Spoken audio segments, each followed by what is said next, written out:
I sure hope you've all used the break to get a cup of coffee because we're really throwing a lot of material at you all. And I fear that my presentation might lull you right to sleep. So hang in there, please. Today I'm going to talk about how Pond Code 378 applies to sediment basins, as well as a few other items related to sediment basins. When is 378 small pond approval required for a sediment basin? The 2011 Maryland Standards and Specifications for Soil Erosion and Sediment Control do not directly answer this question. Instead, they do the opposite and state when the Section G2 standard and specification for sediment basins is applicable. Here's a blown up version of Section G2. Essentially, it says that in order for the design and construction of a sediment basin to be limited to only the sediment control standards and specs, all four of these criteria must be met. If any one of these criterion cannot be met, then the structure must be designed in accordance with Pond Code 378. Now let's go over the criteria. The first criteria is the basin must be a low hazard or Class A structure.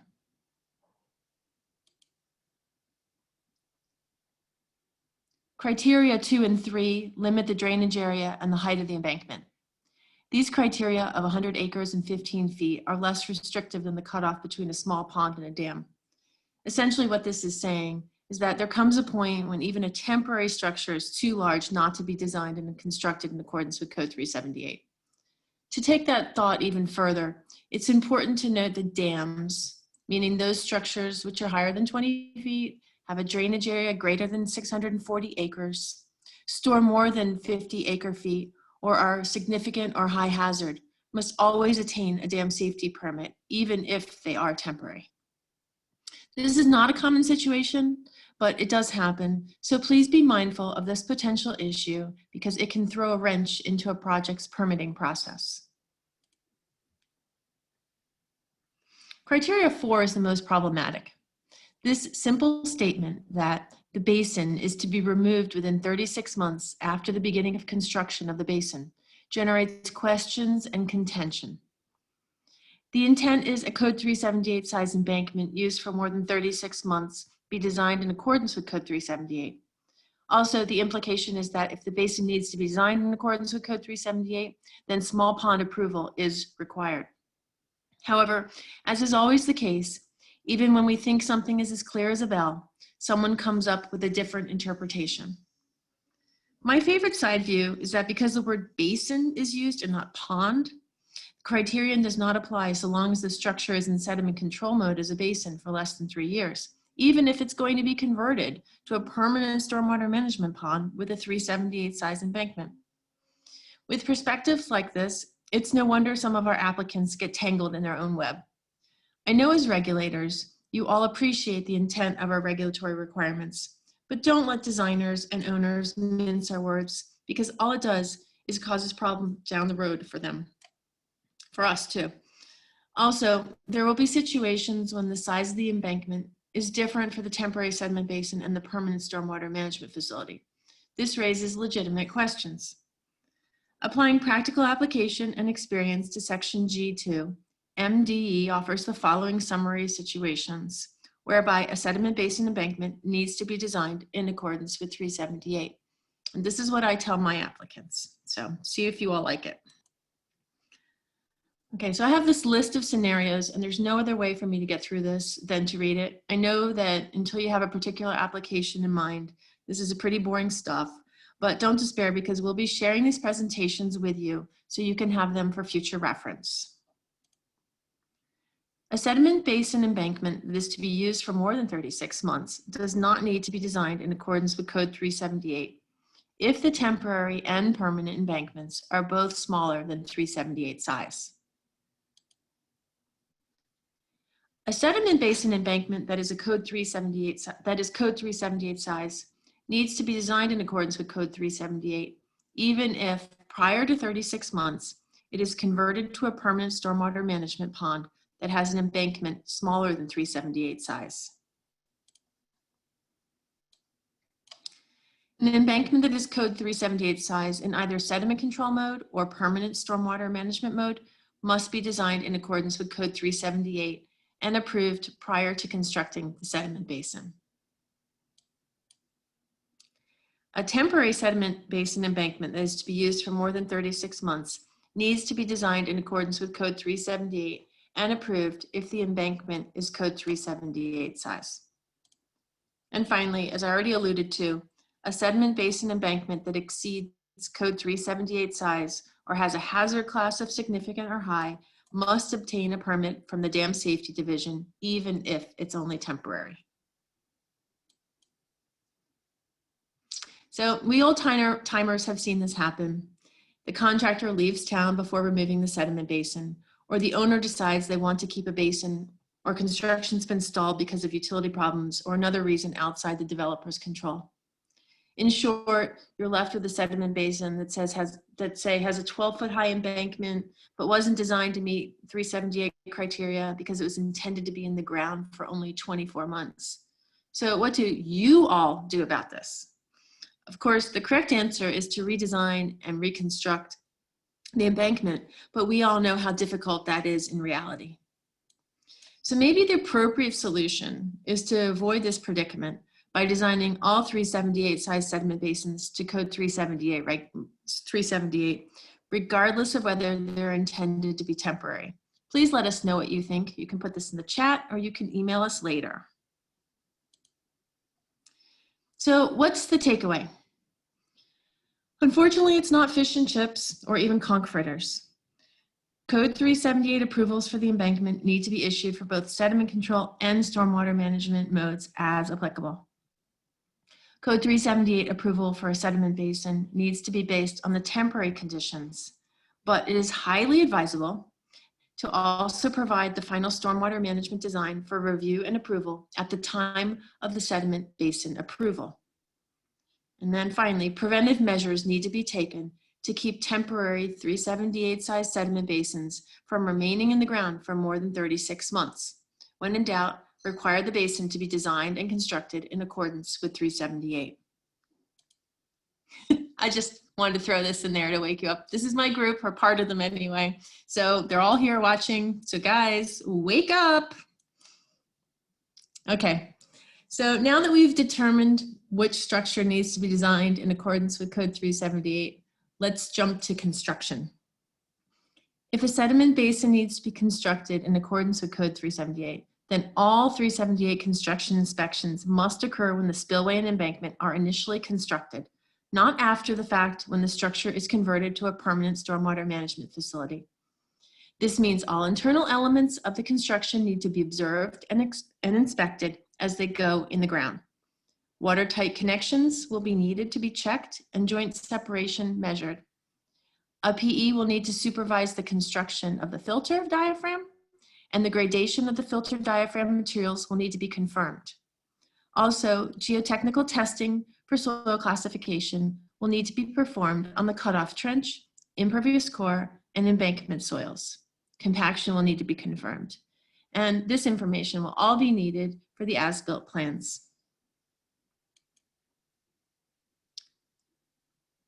There are a whole host of design criteria in the 2011 Standards and Specifications for Sediment Basins. However, the sizing criteria can be summed up by these 3 bullets. The noteworthy ones are the 3,600 cubic feet per acre of drainage area and safe conveyance of the 10-year storm. You might be asking yourself why all the hoopla about whether a sediment basin needs to be designed to code 378 and attain small pond approval. Most of the construction criteria from code 378 are already built into the standard for sediment basins, so what is the big deal? Well, the answer is the design storm. If a basin falls into the category of a small pond, the design storm becomes the 100-year storm, which would likely require a higher embankment, which in turn translates to additional expense and space. Another requirement would be a dam breach analysis. Should we reconsider the current sizing criteria for sediment basins and traps? The primary sizing criteria is the storage volume requirement of 3,600 cubic feet per acre of contributing drainage area. This equates to 1 inch of water over the drainage area. This captures what is considered the first flush and statistically represents about 90% of the rain events in the state. As climate change becomes a harsh reality and we are experiencing more microbursts of high-intensity storms, we must ask ourselves as regulators whether this is still the appropriate design criteria.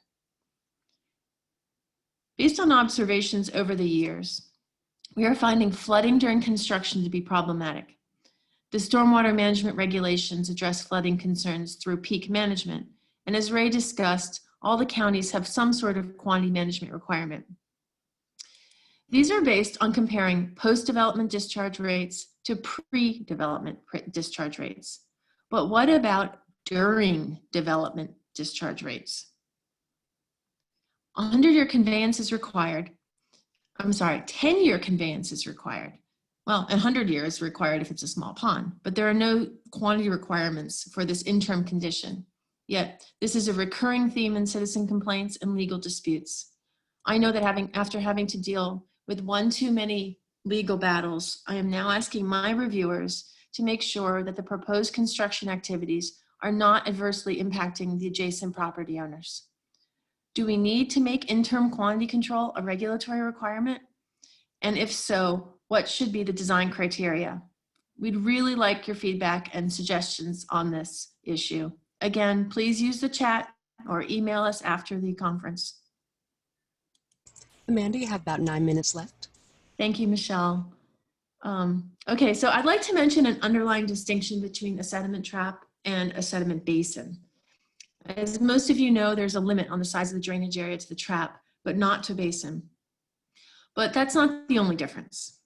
When we revised the standards and specifications back in 2011, we included a limitation on the height of the embankment to assure that all traps designed in accordance with the standards and specs would be exempt from Code 378.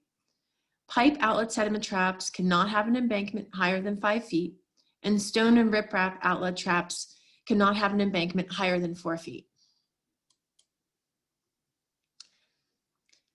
So I was asked by Jennifer Smith to include a slide about converting sediment control basins to permanent stormwater management facilities. So I prepared a list of activities typically undertaken to transition the basin from sediment control mode to final stormwater management mode, and threw in a photo. And I thought about what else to say. And basically all I came up with was that after site construction has been completed and the contributing drainage area has been stabilized, a sediment basin will need to be either removed or converted to its permanent design as a stormwater management facility. And this should be addressed in the sequence of construction, la da da da da. Then I told Jennifer that I didn't need this slide, that there was no point in stating the obvious. And that's when she enlightened me.